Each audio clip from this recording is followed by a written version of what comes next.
The Dane and Derek Show is an uncensored, unfiltered podcast. Content warnings can be found in the episode description.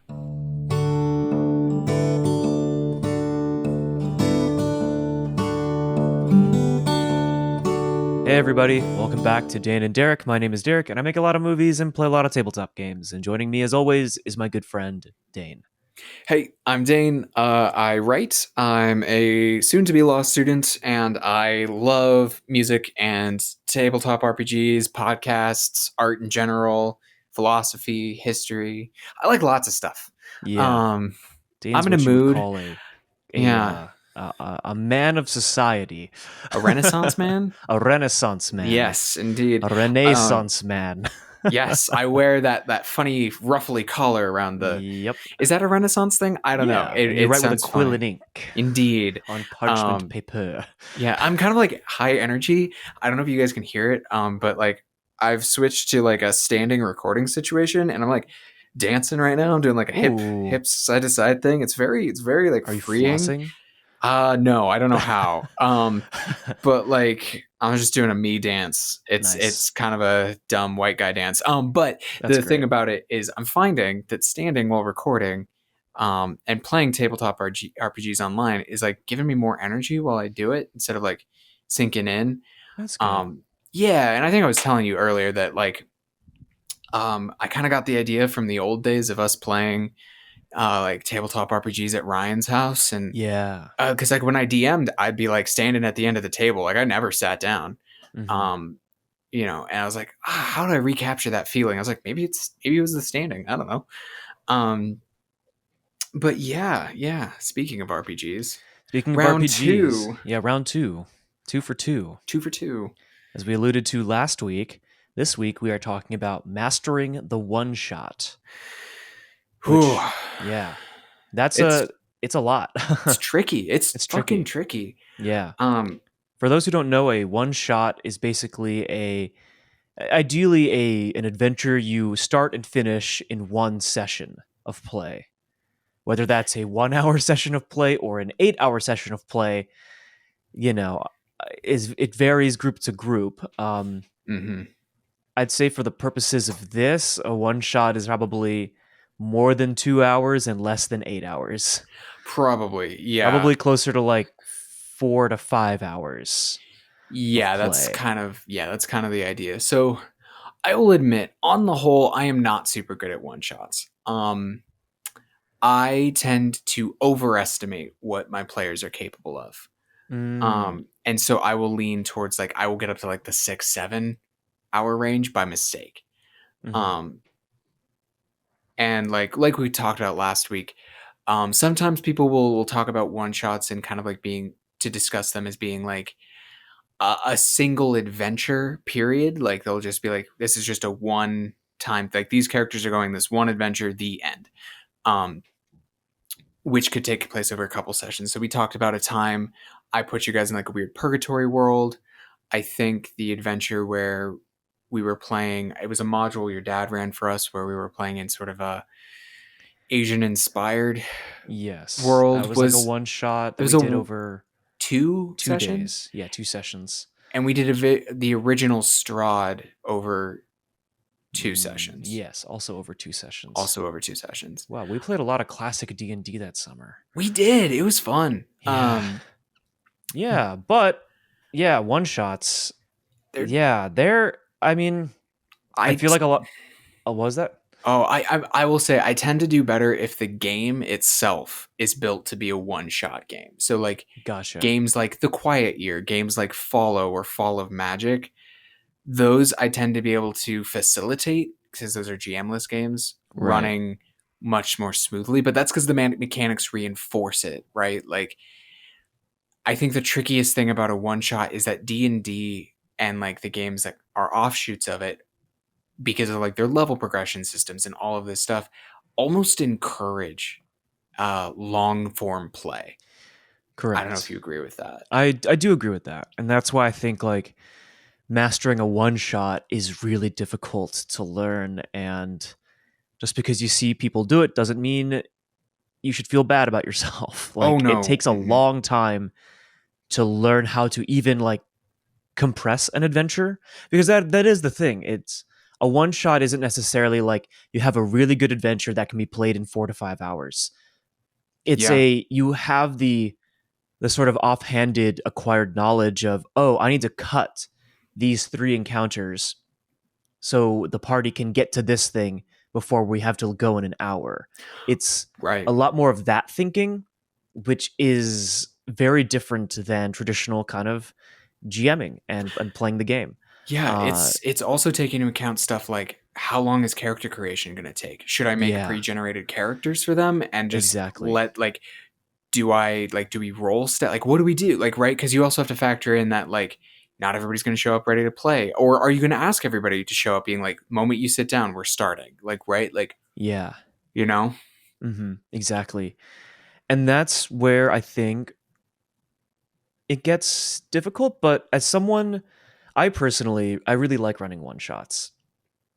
I I don't really like preparing a lot for games. Mhm. I Mhm. find that if I over prepare, I railroad my players, and so I try to always under prepare.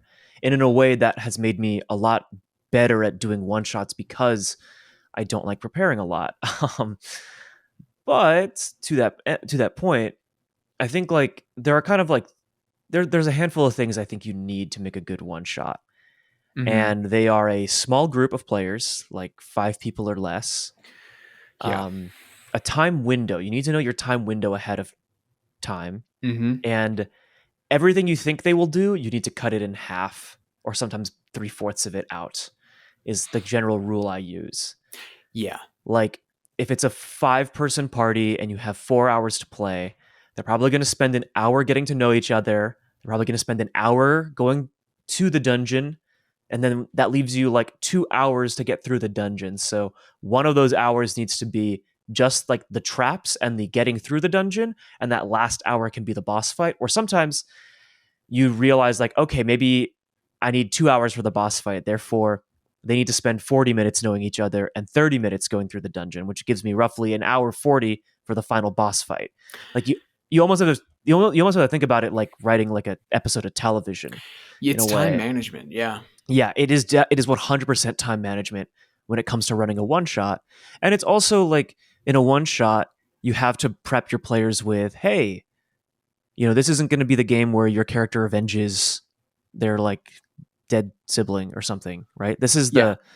This is the game where you all are going on an adventure and you are going to solve something or coming back with treasure. It is not it is story driven through decisions, not story driven through backstory. Yes. And It's yeah, definitely. yeah, and I think like something that you had mentioned in last week's episode about how defining that to your players, that you are Geralt of Rivia, not Bilbo going on an adventure. I think one shots are 100% you are Geralt of Rivia going out on a quest and coming back. Yeah, Like, and it's useful to talk about it's useful to talk about that. Geralt's a great helpful one because you can talk about him in terms of like that's a very complex character and you can have a lot in your head, but this is also not him going to rescue Ciri from something. yeah, This is a Shrieker contract. Like yes, we're doing one thing. So like one thing I usually try and do with a one shot. This is the one thing I think I do well with one shots. It sounds like you're much better than me at this, so I'm going to let you take point. But I will say this: whatever you do, make it super fucking evocative. yeah, Um, like the last one shot I did was like, um, you're going on this mountain, or no, into this forest, and there are a bunch of demons, um, and you need to hunt them all down. yeah, And in that one, I was like, I'm going to take out the dungeon rooms, like just they can find them. We're gonna boil down the dungeon crawl to some survival checks, basically. yeah, Um, and exactly, yeah, and so I spent all of my prep energy on making the forest really spooky and really making the demons like unique and thematic. Um, so like I yeah, think that's another like key to a good one shot is that it's not a generic little dungeon that you take them through. It's not a generic heist adventure. It's correct, you need to make it very specific and like really pop in their minds. yeah, Because they're not going to get to latch onto their characters, right? Like a very generic set of adventures with a bunch of really interesting characters that the players really love. That's going to be a very memorable game. But they don't have time for that. Yeah. Um, and so you need to make the adventure like just stick in their head. Yeah. Um, yeah. Exactly. I mean, I think one of the best one shots that I continue to run to this day is actually a way you started a campaign, Dane. Oh. Um, it's the module I call it is Escape Dragon Mountain. Oh yeah, Which we yeah. should actually just finish. We should write this module and put it out there because I think your idea for because the module starts with the players wake up in the clutches of a dragon and are dropped at the top of the dragon's horde, and you basically have to fight your way out, or like fight your way, sneak your way, however you want your way out of the mountain. And the end of the adventure is getting out of the mountain. Right. The And key, and that one's really fun because you can do like these are you all have amnesia, so we don't need to do any character backstory right now. Here's your exactly, classes. You can also do like you get your starting gear from the dragon horde, right? Like so you yeah, can start off with like you can have any basic thing and like you can do some searches. Like you can start with some fun stuff there. The one key thing is depending on what level it is, you do need to make sure the dragon flies away to be like they're basically dead already. I'll come back and eat later. You know. yeah, exactly, That exactly. one's actually yeah, we actually maybe should do that. That was a fun one. Yeah, I've run it Um like 6 or 7 times over the last I don't know how many years since that adventure when you first ran it, and it's one of those things that gets everyone into the game, hopped up, like freaking out already, and it puts them in a situation where the party is forced to work together from the get go. There's no mhm. debate. Like their Yeah. survival means working together. Uh, Yeah. And then you can make the escaping Dragon Mountain, you know, as big or small as you need it to be, you know. exactly. It can be, yeah, it's very scalable. And that's the other thing about a one shot is like if you have fewer players, maybe you do make it a little bit more in depth because they have time to explore those things. Or if it's a really big party, maybe you just make it really short because, if you have 6 people, that's a lot of decisions, that's a lot of combat time. Mhm. Um, Mhm. and so you have to like adjust those things on the fly. And that's where like Yeah. one shots are really good to kind of practice. One shots for a game master are really great at practicing the actual game management. Like True. I don't necessarily think I'm like the best GM when it comes to like weaving a beautiful description or designing interesting like monsters or challenges or even like weaving the best narrative for the party. But I think where I do excel as a game master is in game time, is in literal game management, making sure everyone has space. And that's a great way to practice that is in a one shot because at the table, this is something you also mentioned, right? Like on a podcast, two characters talking for 10 minutes is interesting, but at the table, that's hogging the mic, that's hogging the room, that's taking up a lot of space where other people are there to participate. And if you're having a conversation with one person and you're cutting everyone else out, that's kind of mean. And Yeah. so a one shot is a great space to kind of practice that kind of like how do you interrupt or get them to move on and that from that 10-minute conversation to re-involve the rest of the people at the table. And Absolutely. yeah, and so I think like Escape Dragon Mountain, which we should just write and put out there because I think that'd be a really great module for people to play because it's a lot of fun. Every time I've run it, it's just so much fun to run. And I have you to thank for that. I'm glad that that stuck with you. You still run it. That's Yeah, awesome. I'm pretty sure I asked you for permission like 8 years ago, You but must have. You're always really good about that. So yeah, I wouldn't be but it's just surprised. funny that like it has continued to be a through line for me. The other thing too is like, yeah, I think your mention of like you have to have a really evocative take on something, like a really good hook. Like, Mhm. to name another one shot that I did, it was called Bard Star. It's an all bard one shot in a Mhm. battle of the bands. And like it's like 3 challenges. It's like an initial performance, a like another kind of performance thing, and then the final kind of like actual battle of the bands at spellcasting combat while playing music. And See, it's like that's awesome. it's That really sticks in simple. people. That sticks in people's heads. Yeah. Yeah. And that's the thing, right? It's like finding those unique kind of twists, I think is like really interesting. Like I just ran a time loop one shot that was Mm. over 5 sessions if you split it up in by hour. But, that's also an interesting thing. Like it's okay to like lean into those kinds of tropes, I think, for like a one shot because they're things that people can easily latch onto to kind of Yeah. understand what's going on. Yeah, people understand. I've been captured by a dragon, must escape. I there are demons in the wood. They need to go. And Yeah. it the other thing is like you're talking about scalability with like that battle of the bands. You cut out one of the performances, it's an hour shorter.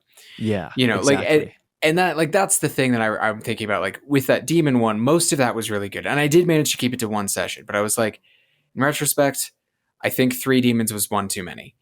Hmm. I think it should have been 2.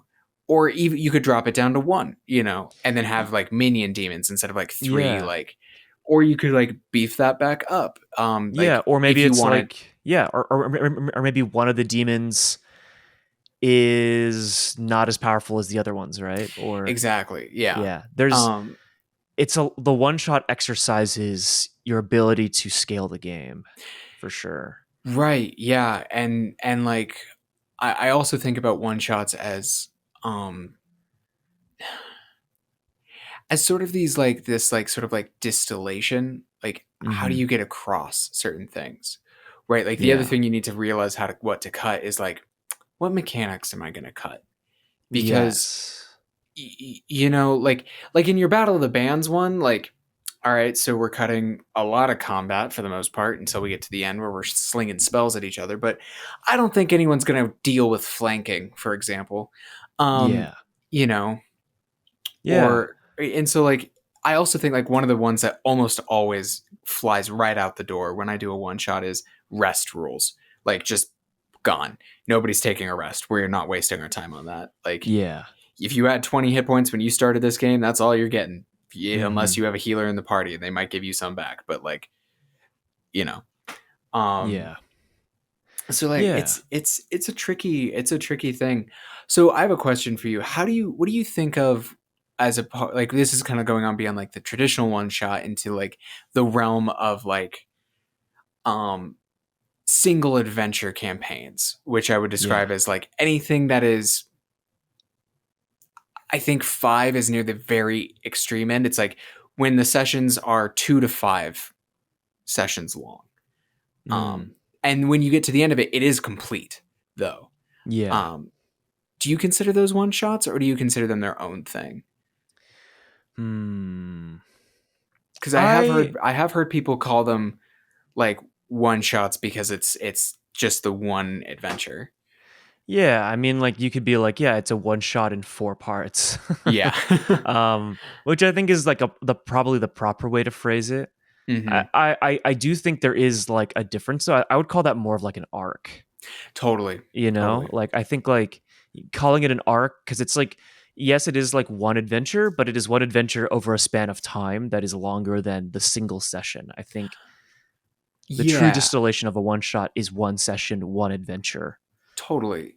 However, in thinking about those, like the rules still apply, right? Like, Yeah. are you going to include all mechanics? Okay, you only have this number of sessions Yes. to handle this. So, like, are we like, what are we gonna do with all that? Like, how do we do a complete arc? Like, Yeah. how many major moments and encounters can a 3 session, one shot in 3 parts have?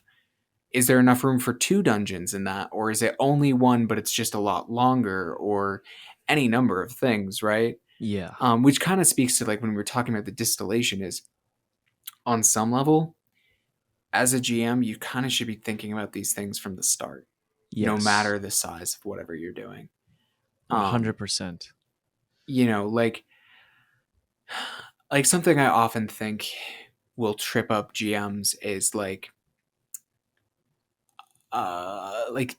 GMs want to, you know, accommodate, you know, like someone comes to you with a character concept and it might not fit your game and you should tell them.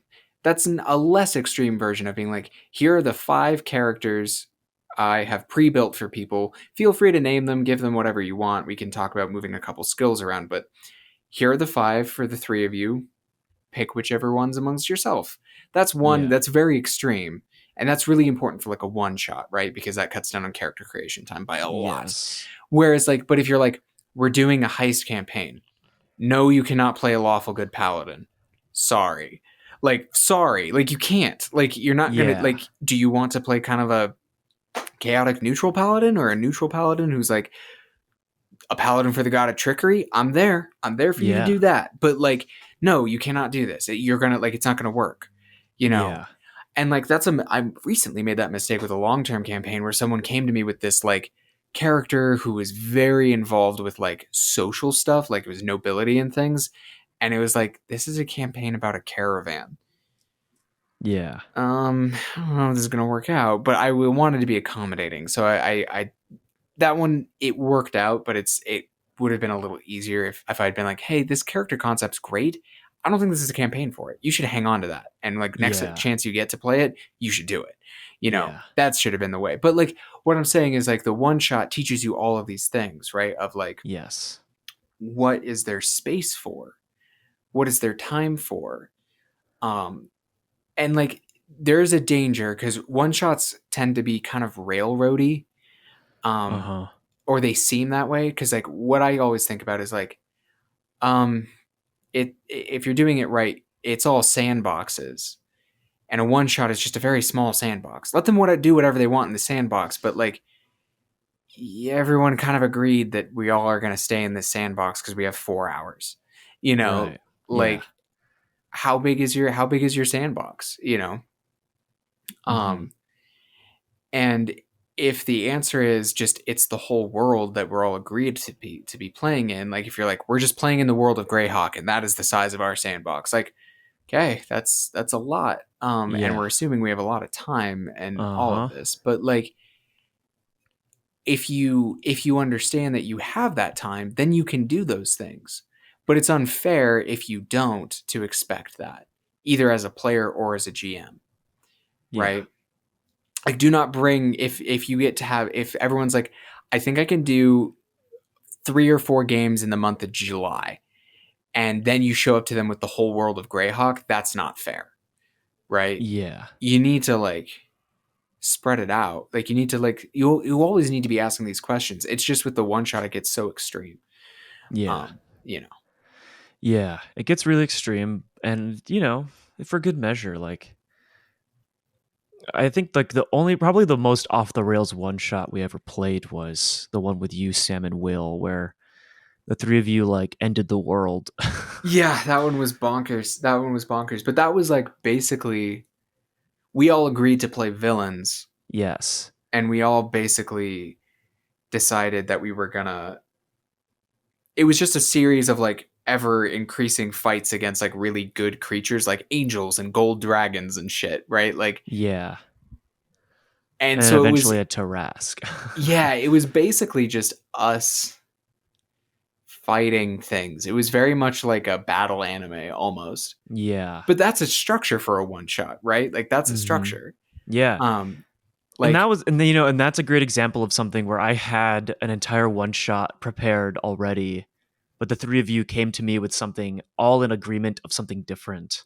mhm. And I, on the fly, just threw everything out and basically drew like a straight line. And I was like, these are the things that can happen on this route. Yeah, yeah. Like And that's, basically you yeah, told us like this is what stands in your character's way of getting your collective goal since you all have one. We're like, yeah. great, we will kill these things piece by piece. Yep, we will Thank conquer you. this village, kill the king, and then gate in a Tarask to defeat our enemies. Yep, exactly. And so like it was that was very bonkers and silly. But Yeah, like yeah, that's the other thing about one shots is don't over prepare. yeah, You got to stay flexible enough. yeah, Cuz they're still going to do some shit that you can be like we're just going to explore this dungeon today. That's the adventure, right? Like and they'll be like great, great, great. And then they'll try and befriend the mummy. And you'll be like yeah, okay um and you got to roll with it. And that's both the fun part for everybody, but also like if you get too locked in, it's such a balancing act. I think one shots in some ways are harder than a full campaign. yes. Um, I would say significantly harder. a full campaign gives you a lot of time to Yeah, course correct and stuff, right? yeah, The one shot doesn't. I think that there are some long term things about the a full campaign that are harder, but they're not acutely so difficult. No like individual moment of a whole campaign is as hard as a single one shot. yeah, As a dungeon master, of course, we're for a player, it's I don't know. Do you think it's harder to play in a one shot as a player? I find it to be somewhat like easier because I'm not quite as invested. I Um, would agree with that sentiment. I think because you're not so invested, you just are willing to do so much more. Because like, yeah. you know, it's not like a character you've played with for 3 years. It's a character you picked up for 5 minutes, or a character you brought back from another game that you just want to play again. So Hmm. it's like very, I think, yeah, it's a little bit more lax, I would say. Yeah. Like, I don't know, I used to run one shots during finals week back in college with Hmm. people just to like de-stress. And I think like a one shot is a great form of like brain empty, de-stressing tabletop play, you know? Yeah, because I will say the one thing, like you're talking about with Escape from Dragon Mountain, Yeah. I don't have a one shot that's just in the back of my pocket always. Though I might like the Demon Forest one I might come back to. In Yeah. that sense, the one I really have in my back pocket is it's the Purgatory Mhm. adventure, and that's like a if people want to in a single day they can do it, but like that's like an 8 hour game. Yeah. That's like a 2 to 3 session game, but like that's my back pocket one. The thing that you can do though is like if you develop like a really good one shot, reuse it. Yeah. Like seriously. Um, Because it's a great way for you to measure, you'll or get you'll you'll get get better better. at it Yeah. at that one game, and also it turns into this thing of like, cool, we want to play a game. We'll all show up, and I'll bring my one shot, and they'll bring their character sheets, and it'll be great. It's almost the same thing. Yeah. Um, the other thing I will say is there are great one shot modules out there. Mhm. Um, sometimes they're called one page dungeons, even. Yeah. Go check those out. They're fucking kick ass. They're great. And I also think I have fallen back in love with modules if people haven't figured that out from like the last couple of episodes and sessions we've talked about tabletop RPGs with. Um, partially because I have such good memories of them from like when I first started playing D&D and that summer you and I got to run through a few modules together. But Yeah. also it's just me like having run into enough of them online where I'm like, this is really good work. Yeah. Like this is really good work of people's. Like these are awesome. And like Mhm. there's something really cool to me about not having to do the full prep. Yeah. Um, and like I don't know, it's cool. It's really cool. So Yeah. don't feel like you have to develop it yourself. Hell, apparently Derek and I are going to do one for you. Yeah, we'll see. Yeah. We'll let you know in a few episodes if that happens, but Hmm.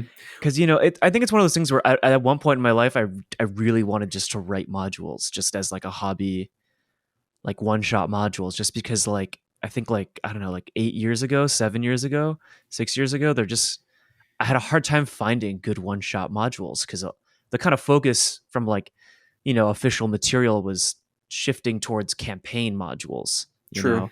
Strings of modules connected to form a campaign, which they're cool. I just kind of would like to be able to connect a bunch of one shots, myself. Like, I mean, yeah, that's kind of what I'm working on right now.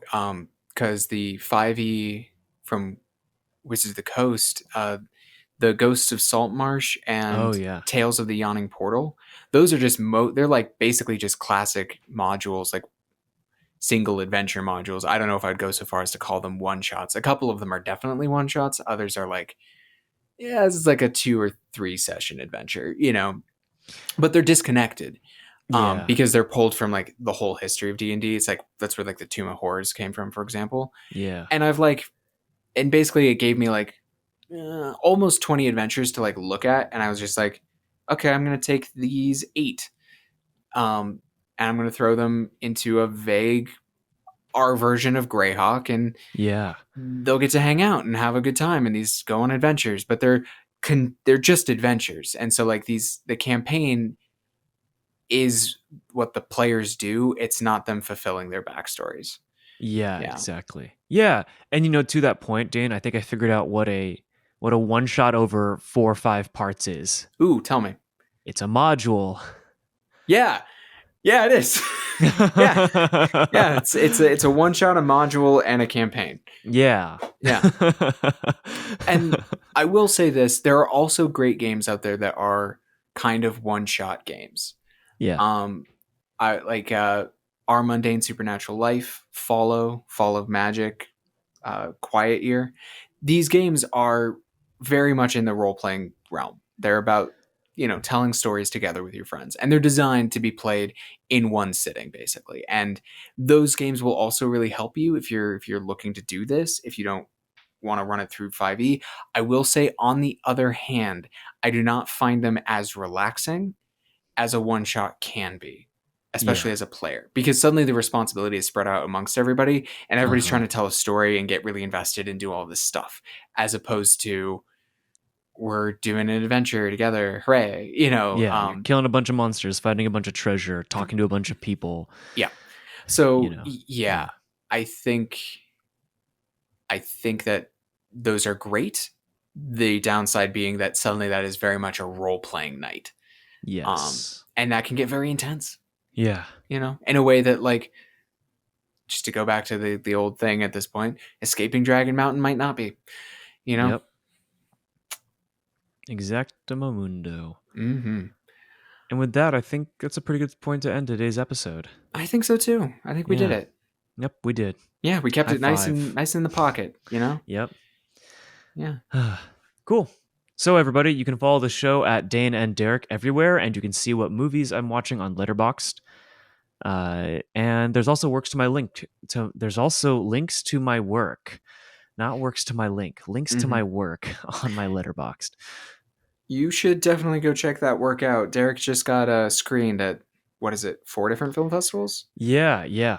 I've had 2 of my films screen at 4 different film festivals, and it's been pretty wild, pretty great. Thank you. Yeah, you should. I want you to go check those out.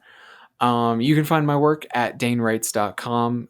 There's a link out to my Substack where you can find poetry and fiction, both published and unpublished, that I've posted there. There's a link out to my old podcast and music I've composed kind of back in the day at this point. Yeah. Well, good stuff, everybody. Thank you all for hanging out with us this week, and we'll see you next time. Catch you later.